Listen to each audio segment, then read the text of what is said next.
বেকার, যারা এখনো বেকার তাদেরকে উদ্দেশ্য করে বলছি, সময় থাকতে যারা লেখাপড়া করেন লেখাপড়া চালিয়ে যাবেন, আর যারা লেখাপড়া করেন না তারা অবশ্যই হাতের একটা টেকনিক্যালি কাজ শিখে রাখবেন, কারণ এতে আপনার ভবিষ্যতে কাজে লাগবে।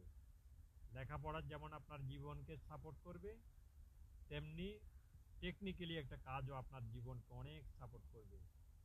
সেটা বুঝতে পারবেন কখন? যখন আপনার ধীরে ধীরে বয়স অতিক্রম করবে, শেখারও কিছু থাকবে না, বলারও কিছু থাকবে না, তখন আমার কথাটা স্মরণ করবেন। যাদের ভালো লাগে ভিডিওটা সর্বোচ্চ ভাইয়া শেয়ার করে দেবেন যদি ভালো লাগে, না হলে তো আর কিছুই করার নেই। আল্লাহ হাফেজ। আল্লাহ হাফেজ।